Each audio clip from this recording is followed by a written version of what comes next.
کے لیے آیا ہے، نہ کسی نے ہمیشہ ہے۔ یہ زندگی مہلت ہے، امانت ہے آپ کے پاس اور میرے پاس۔ اس دن ایک نہ ایک دن اس نے ختم ہو جائے۔ ابھی مجھے کوئی بچہ بتا کے گیا، قاری صاحب جمعے کے بعد آپ نے کوئی جنازہ پڑھانا ہے۔ میں نے کہا ٹھیک ہے۔ پچھلے جمعے جس کام میں لیڈیز ہے جن کا ہم نے جنازہ پڑھانا وہ حیات تھی، پچھلے جمعے کی کیا بات کرتے ہو، کل وہ زندہ تھی، آج وہ اپنے گھر والوں کے پاس نہیں رہی، امانت کے طور پر انہوں نے رکھا ہوگا۔ جیسے ہی جمعہ ختم ہوگا دعا ہوگی، جس گھر میں اس نے 40 سال 50 سال 60 سال گزارے وہی گھر سے لگا دے۔ یہی حال ہونا ہے آپ کا اور میرا۔ نہ آپ ہمیشہ کے لیے آئے ہیں، نہ میں ہمیشہ کے لیے آیا ہوں۔ مہمان ہے، دنیا ایک خواب ہے، ختم ہو جائے گی۔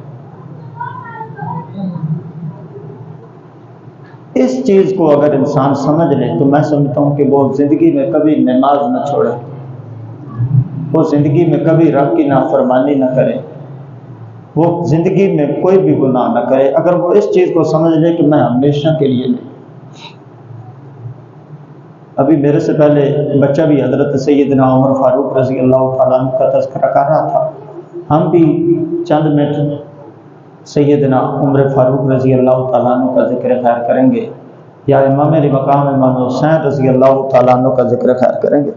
اللہ کے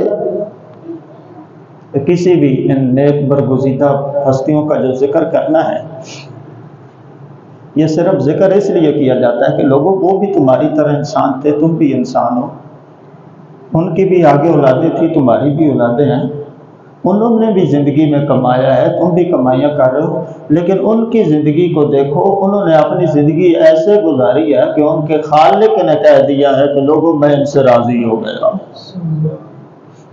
ان کے مالک نے کہہ دیا۔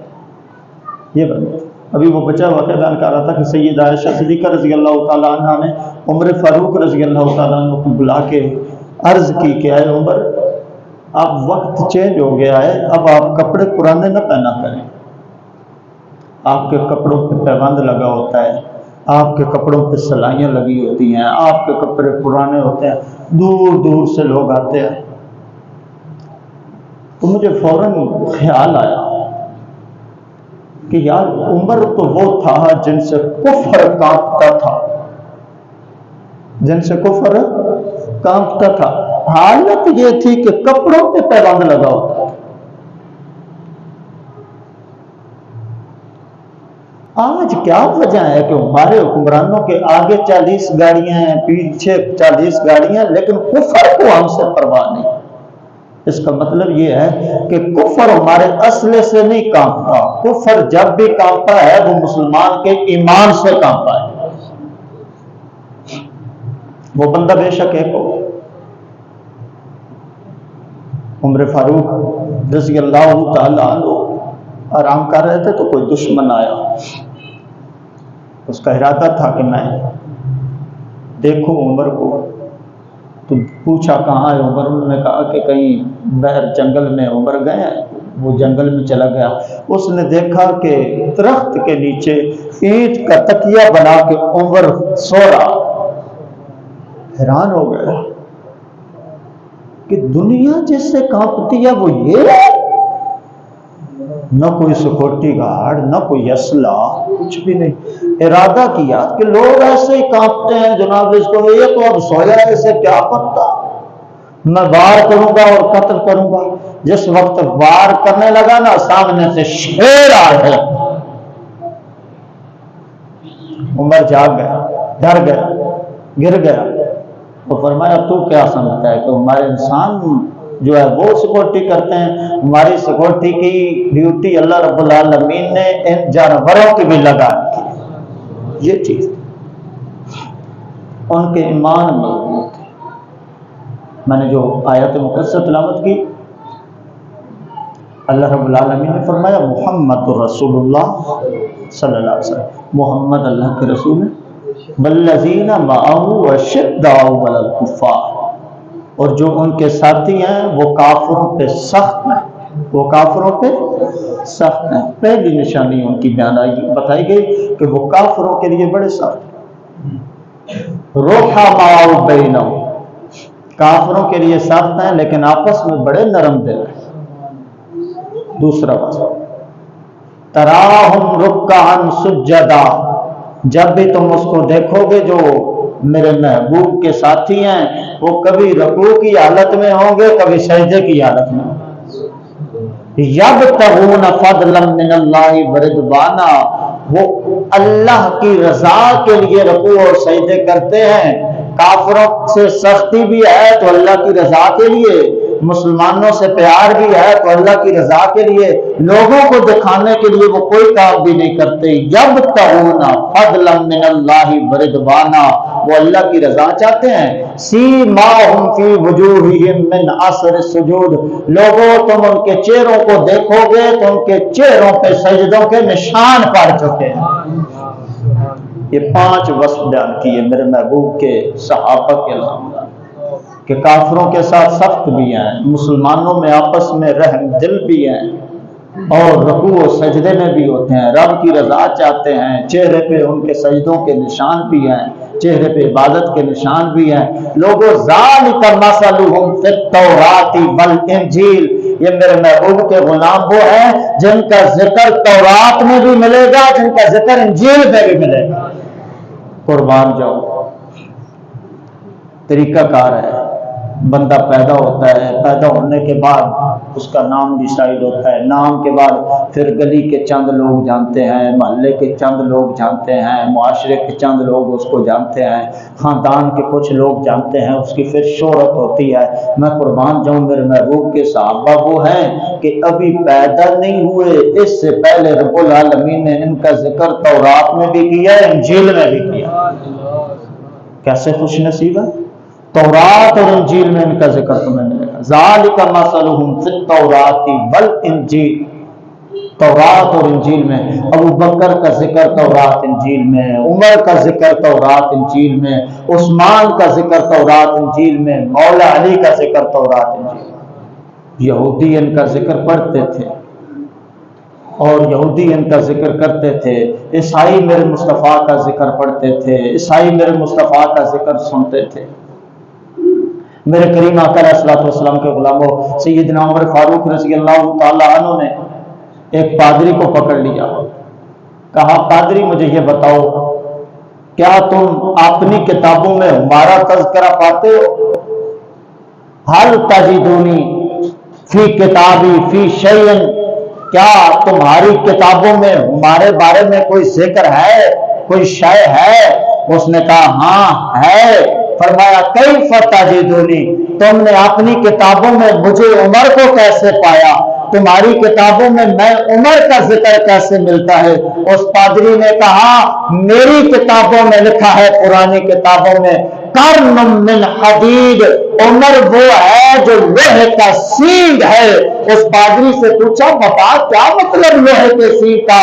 فرمایا تمہاری کتابوں میں لکھا ہے امیر شدید، عمر وہ ہے جو ایسا حکمران ہے کہ اللہ کے احکام نافذ کرنے کے لیے وہ سختی کرتا ہے، لوگوں پہ سختی کرے گا، لیکن جب آپس کے معاملات آئیں گے، لیکن جب مسلمانوں کی باری آئے گی ان پہ سختی نہیں کرے گا، ان کے لیے بڑا رحم دل ہوگا. یہ پہلی کتابوں میں لکھا ہے کہ عمر ایک ہوگا، ایسا شخص ہوگا جو مسلمانوں کے لیے نرم ہوگا لیکن شدید، امیر شدید، ایسا حاکم ہوگا، ایسا حکمران ہوگا جو احکام نافذ کرنے کے لیے، کوئی بھی اللہ کا حکم ہے اس کو نافذ کرنے کے لیے وہ بڑا سخت ہوگا.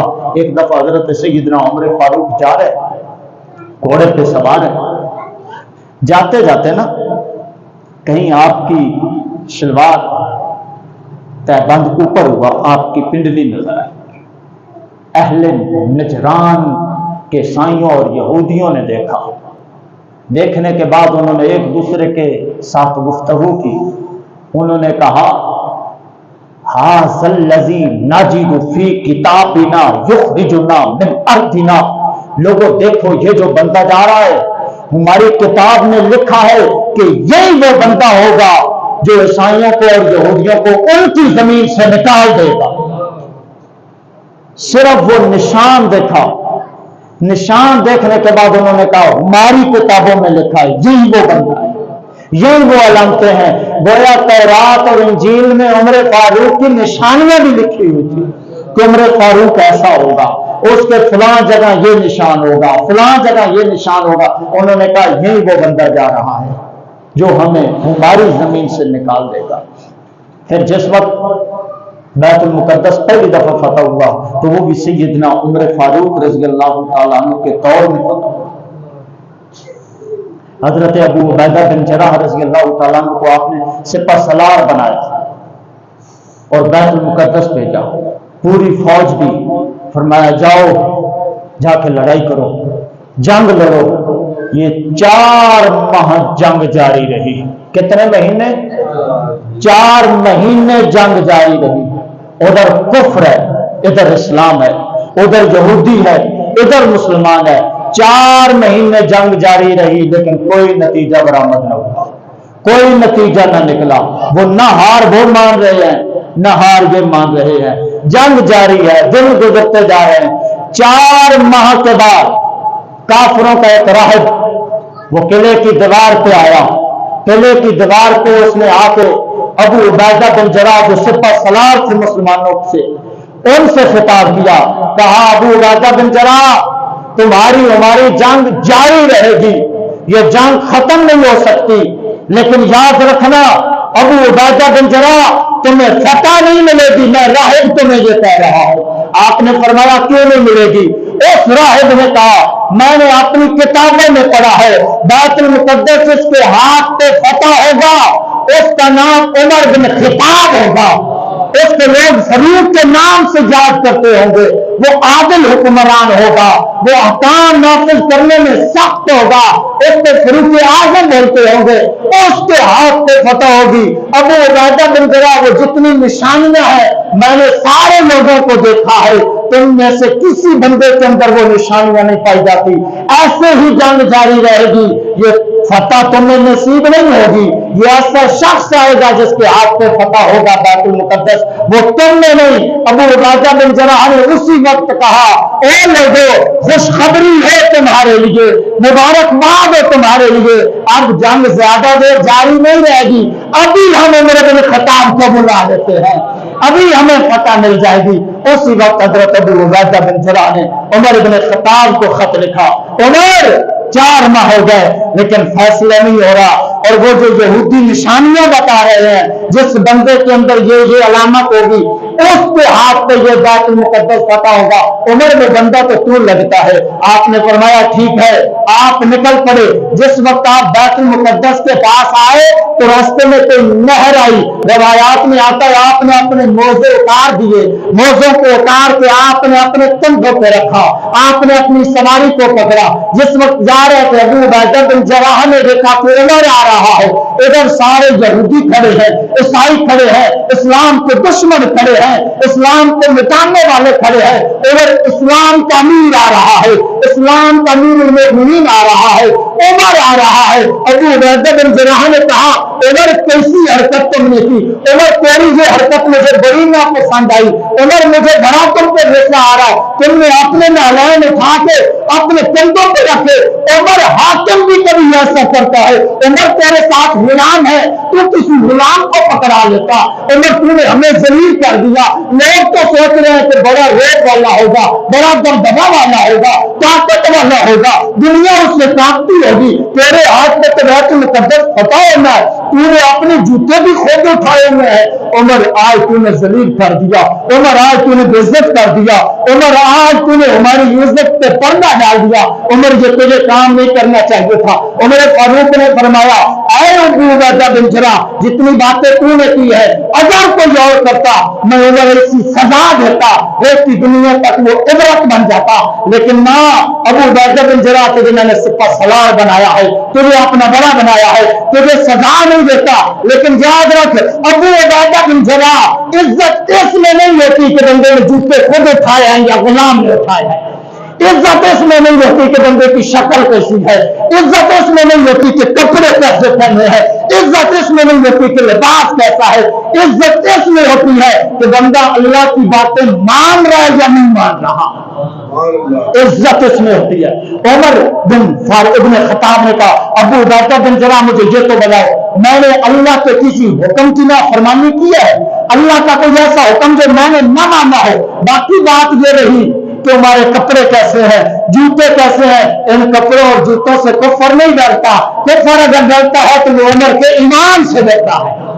یہ عمر تھا جس وقت سامنے آئے، راہب نے دیکھا، شکل دیکھی، قد دیکھا، سارے معاملات دیکھے، ایک ایک چیز دیکھنے کے بعد اس نے اپنی ساری قوم کو خطاب کیا، اے میری قوم، اے یہودیوں، میں تمہارا بڑا راہب تمہیں اعلان کر رہا ہوں، اب جنگ میں لڑنا وہ آ گیا ہے جس کے ہاتھ میں بیت المقدس فتح ہونا ہے۔ ساروں نے مشورہ کیا، ادھر ہی جنگ ختم ہوگی، بغیر جنگ کیے انہوں نے بیت المقدس حضرت عمر فاروق کے حوالے کر دیا۔ گویا طارق صاحب پتہ چلا روحب شاہ جی اسلحوں سے نہیں ہوتا، روحب بڑے بڑے کپڑوں سے نہیں ہوتا، دولت سے نہیں ہوتا، اور روحب اگر ہوتا ہے جس وقت سیدنا عمر فاروق رضی اللہ تعالیٰ عنہ شہید ہوئے، آخری وقت تھا، آپ کے لیے بڑے دور سے کوئی حکیم کے لیے کسی نے کوئی بھیجا کہ حکیم کو بلا کے لاؤ، حکیم آ رہا تھا آپ کا علاج کرنے، رستے میں آ رہا تھا، آپ کے ساتھی ساتھ تھے، ساتھیوں نے کہا حکیم صاحب واپس چلے جائیں، عمر شہید ہو گئے ہیں، عمر اس دنیا میں نہیں رہے۔ اس حکیم نے کہا اتنا فاصلہ، نہ کوئی کاسب آیا، نہ کوئی خون آیا، نہ کوئی خط آیا، تم لوگوں کو کیسے پتا چلا کہ عمر اس دنیا میں نہیں رہے؟ فرمایا تم واپس چلے جاؤ، عمر اس دنیا میں نہیں رہے، عمر شہید ہو گئے۔ حکیم نے کہا چلا جاؤں گا لیکن بتاؤ تو صحیح تمہیں کیسے پتا چلا، تمہیں کیسے خبر ملی، تمہیں کیسے علم ہوا کہ عمر شہید ہو گیا؟ فرمایا وہ سامنے دیکھو جانور چل رہے ہیں، جس وقت ہم تیرے پاس جا رہے تھے جانور اپنی پہلیوں میں، اپنی زمین میں، اپنی حدود میں چل رہے تھے، اب واپس آئے ہیں تو جانوروں نے اپنی حدود کراس کر دی ہے، جانوروں نے اپنی زمین کراس کر دی ہے، جانوروں نے کسی اور کی زمین میں چرنا شروع کر دیا ہے۔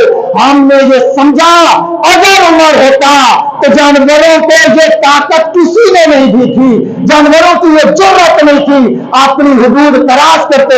آج جانوروں نے اپنی حدود کراس کی ہے اور وہ بول کے بتا رہے ہیں لوگوں عمر اس دنیا میں نہیں گیا، عمر چلا گیا ہے۔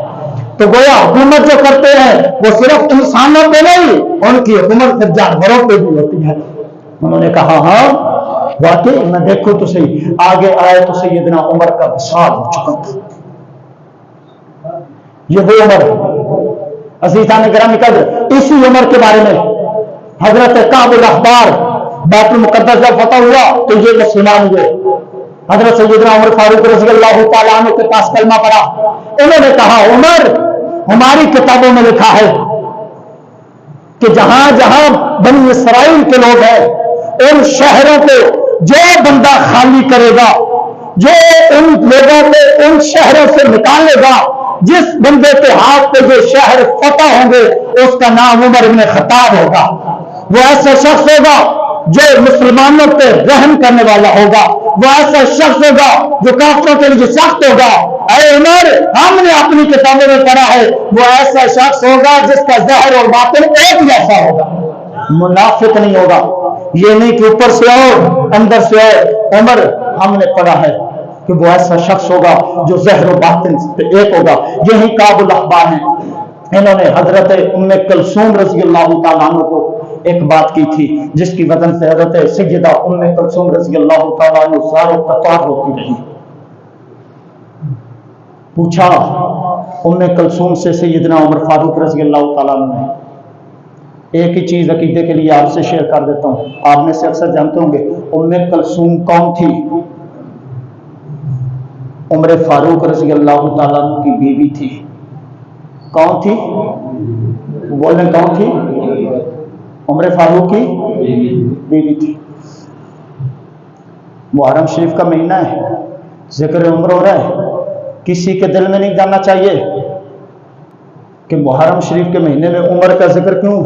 بے فکر ہو جاؤ، اسی مسجد میں اسی ممبر پہ اگلے جمعے حسین کا ذکر کریں گے۔ وہ یار یہ تو محبت ہے، یہ تو عشق ہے۔